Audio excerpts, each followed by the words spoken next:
What's the hardest thing about dieting?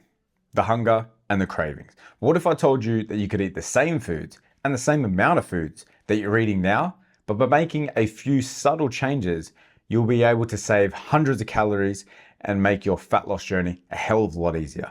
Sound too good to be true? Well, in this video, I'm going to show you exactly how to do so. Welcome to the channel. My name is Ryan. I'm an ex-NRL player, online coach, and natural bodybuilder. And this channel is all about finding the most efficient way to help you lose fat and build muscle. The first one is going to be for my pasta lovers. By swapping white sauce for red sauce, it is going to allow you to save hundreds of calories per meal.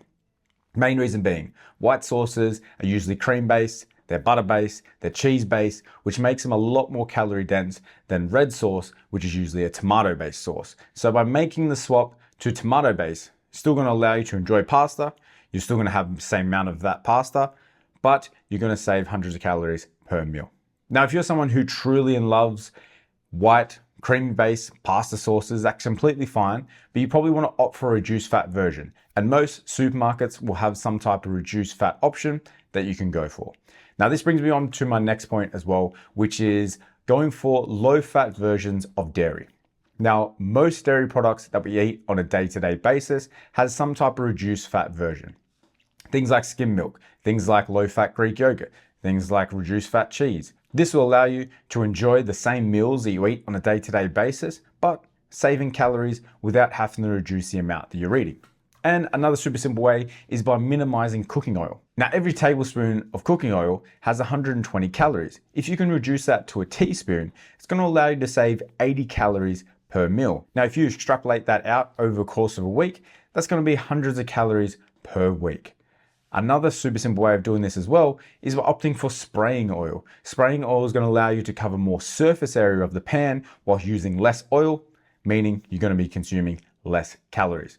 Super simple one, especially because you don't have to change the food you're eating and you don't have to change the amount of food you're eating. Just reduce the cooking oil a little bit. And our next one is going to be choosing leaner cuts of meat. Now, you don't have to have chicken breasts every single meal. You can still enjoy the meats that you love, but by choosing a leaner cut of that meat is going to make it a lot easier to stick to a calorie deficit. Now, if you're someone who enjoys steaks, you can opt for a sirloin or an eye fillet instead of a Scotch fillet, which is going to save you 100, maybe 200 calories per steak. Another good one is lean mince. Lean mince goes with a lot of different dishes. By opting for the 5%, which is 5% fat, 95% meat, it's going to allow you to enjoy those dishes while saving calories. You're going to have the same amount of protein. You're going to have the same portion size, but again, making it easier to stick to a calorie deficit. And avoiding liquid calories. This is the easiest way to be able to save calories is by avoiding liquid calories. If you're someone who is drinking full sugar soft drinks in 2025, you probably need to stop. There is so many options out there that are non-sugar now. They're pretty much the same price. They pretty much taste exactly the same, and you're gonna save 150 calories per can. For me, I love my Sunkist. Every time I sit down and make these videos, I crack open a Sunkist, but I always go for the zero sugar version. It's just gonna save me 150 calories. It's the same price and it tastes exactly the same as well. So I'll definitely be opting for the non-sugar versions of any soft drinks that you're gonna be having. Which brings us to my next point of eating fruit instead of drinking it. Now, the act of chewing plays a huge role in how full we feel. And also when we juice our fruit, it takes the fiber content out, and fiber actually slows down digestion, which is going to make us feel fuller for longer. So by making sure that we eat the fruit is going to allow us to feel fuller rather than overdoing it by having those liquid calories. Because one glass of juice is roughly the same amount of calories as 2 to 3 pieces of fruit. Now, I know it's much easier to down a glass of orange juice than what it is to eat 2 to 3 apples. So by making that slight change and always trying to think of eating a fruit rather than blending it or juicing it is going to make it a lot easier to stick to your calorie deficit.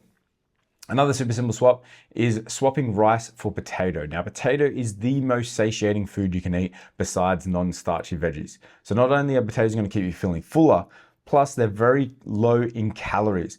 100 grams of rice, you can roughly have nearly 200 grams of potatoes for the same amount of calories. So it's a super simple swap. You can enjoy your curries, you can enjoy your usual rice dishes, maybe have some mashed potato or just chuck in some potato in there, which is going to allow you to eat the same amount, still enjoy the curry that you usually have, but you're just going to save a hell of a lot of calories. And if you want to squash your hunger altogether, I would be trying to make sure that I'm having as much non-starchy veggies as possible with every meal that I have. Things like zucchini, things like capsicum, broccoli, spinach, mushrooms, super, super low in calories. You can have heaps of them for very minimal calories. Plus they're packed with fiber, they're packed with micronutrients. So they're going to keep you fuller for longer and they're going to make you healthier along the way. And for last one is going for low calorie treat options. You can definitely have your high calorie treats from time to time in moderation, but if you're someone who has a bit of a sweet tooth and enjoys to have a bit of a treat after your dinners, then I would be definitely trying to find some lower calorie options. So things like Wheat bars, there's plenty of low-cal ice creams out there that you can have on your day-to-day basis that you enjoy after your meal. It's going to make your diet a lot more enjoyable. It's going to make it a lot more sustainable, which is ultimately how you get the best results, is by staying in that calorie deficit for a long time. So by finding ways that make it more sustainable, make you be able to stay more adherent, you're just going to get better results. So I hope this one has helped, guys. As always, drop a comment in the comment section, like, subscribe, share, do all those good things, and I'll see you in the next one.